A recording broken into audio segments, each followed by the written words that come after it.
What's going on, gang? Baltmatrix here, and today we are taking a look at Transformers The Last Knight Voyager class Megatron. Now, I'm going to tell you right now, this is the Megatron to get. I do not have the leader class version at the time of this recording yet, but I do have a small turbo changer and the large turbo changer. As you can see, there is a little bit of a size difference, but I will admit there is some hegemony going on with the paint. We have the correct paint on all of them. Now, that is my biggest complaint about the figure, is actually the paint. After watching the movie, this is not the color scheme that Megatron is in the movie. He is more silver than this. Head sculpt is absolutely fantastic. Does not transform, though. The silver you have here going on the top of the head is the color that the Megatron is depicted in the movie throughout the entirety of the movie. This color scheme is close, but it's much, much lighter in the movie with a little bit more red. Taking a close-up look at the figure, it absolutely looks wonderful. I think the Voyager class is so far the best version of any figure in the lines. Megatron is great, Prime is great. I'm not counting Grimlock because he was from the last movie.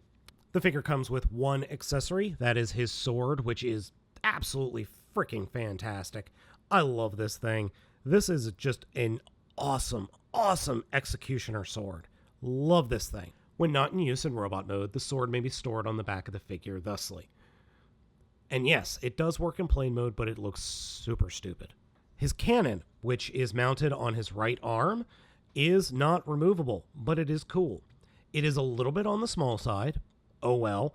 Now in the movie, it's more of a shield and a cannon as opposed to just a straight cannon here, but it works. Posability of the figure is also phenomenal. Head is on a ball joint, though it is a bit limited. Arms are, or I should say shoulders, are on a swivel and then has in and out articulation thanks to this opening panel. There is a upper arm swivel, over 90 degree bend at the fist or elbow. No fist articulation, unfortunately. No torso articulation due to the transformation. Skirts do get out of the way. There is a double hinge in the hip, thigh swivel, 90 degree bend at the knee, articulation at the ankles thanks to the transformation. You don't get outwards articulation, but you do get inwards. So you could get some very, very nice poses out of this guy. It's just an all-around very, very nice figure. Everything holds together well. Nothing flops about. The only things that really move when you move the figure are these side skirts, which are supposed to move. Overall, just excellent job, Hasbro. Just an excellent job. Now we're going to get into the transformation, and it's a little bit complex, but actually a lot of fun. It works really well. To start off with, take the head, rotate it 180 degrees, and then when you do that, there is a little piece for his chin to rest in the back of his head. Very, very hard to see.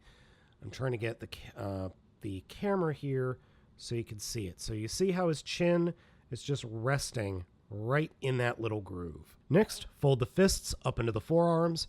Take the front of the fusion cannon, flip it up over the rest of the fusion cannon, and then fold the fusion cannon back to the back of the forearms. Take the arms and point them straight down. Then come to the back and flip up the nose cone of the plane and just use a little bit of force, flip it up, and snap it over the head. When you do that, you will push the pectorals away from the figure, and the pecs peg into the chest. So they will fold back and then sit comfortably on the back of the figure of the robot mode, and they will peg into place at the upper forearms. When they do that, you take the chest pieces and fold them in like that. Now we can come to the side skirts. We fold out the side skirts and then flip the engine components out like this, and then point them straight out from the sides of the figure. Take the front skirts, fold them all the way up like that. Now come down to the legs. The outside of the legs has these wings. Flip the wings out and fold them out straight along the sides of the inside of the legs like that. Take the feet and fold them all the way inwards like that. Then at the shin, collapse the foot at the shin, fold it back, and peg it under the wing. And we do that for both sides, like so. Then take the legs and fold them so that the knee armor is pointing towards the inward of the robot mode, and fold them all the way up, or as far up as they will go. Grab the chest, grab the backpack with your other hand, and fold the backpack down along the body of the fuselage of the jet. Then we can bring the wings back until they just rest up against the back fuselage.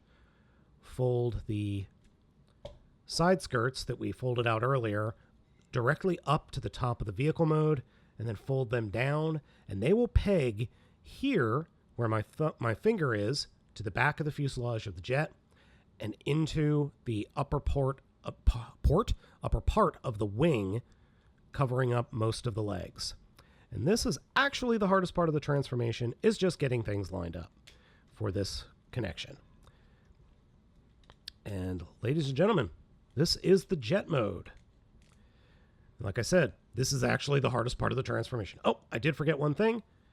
You need to fold the side skirts down, and they will peg into what are the forearms. And here we have Megatron's jet mode, and it is fantastic. Absolutely fantastic. The fuselage and the cockpit work so well. I love the gold. It looks like he's got a V8 engine there. The overall aesthetic of the jet mode is great. In the movie, you don't see any of the gold highlights, but that's okay because the toy is really, really nice. I like the gold highlight on this figure. This is just a fantastic jet mode. The weapon or sword can be wielded or stored in this mode, though on top, I wish it fit somewhere on the bottom here.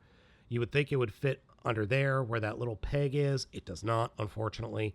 That's my really only complaint about the figure in jet mode. Oh, and the feet sticking off the bottom of the wings. I can kind of forgive that. So here are the three different Megatrons that I have. The first Knight Armor or Turbo Change Knight Armor Megatron, Turbo Change Megatron, and then Voyager Megatron.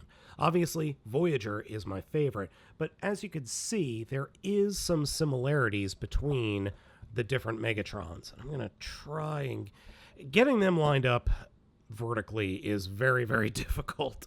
So we will just go ahead and take a look at them while I'm holding them. I think the coloring on the Turbo Change one versus the Voyager one is closer. And then there is the Knight Armor Turbo Change. It's bigger, but I think this one's cooler. So honestly, I kind of look at these different figures as parts of an armada where you've got a fighter, like a small fighter, a larger, maybe command ship, and then a bomber. So that's the way I kind of look at them. They all have similar designs, but they all have different functions. Now that silliness is just part of my own little headcanon for the different types of figures. Transformation back into robot mode is quick, it's easy, and pretty easy. I love this figure. I just love this figure. In fact, every Megatron figure from the Last Night toy line that I've gotten a hold of, all three of them, are great. And it really feels like Hasbro is apologizing for the last 10 years of pretty cruddy Megatron figures. Let's be honest. The Megatron figures from the first movie were abysmal, both of them. They were just terrible. And then, what was it? Revenge of the Fallen, not so. The Voyager Class 1 was actually pretty good. The Leader Class 1 was not great, we'll say. And then Dark of the Moon was there a Leader Class Megatron? No, there wasn't. It was just that Voyager class, and I think a Legion class. It was the weird tanker truck version. Those were okay. And then there was the abysmal Galvatron figures. Yeah. So gang, I picked this figure up at thechosenprime.com, and it's also available for pre-order over at bigbadtoystore.com. The Chosen Prime got this to me and a couple of other figures really, really fast. So go ahead and check them out, and also check out Big Bad Toy Store. So gang, I hope you have enjoyed this video review of Transformers The Last Knight Voyager Class Megatron. As always, I'm Baltmatrix. Ask you to like, comment, and subscribe, and I will catch you next time.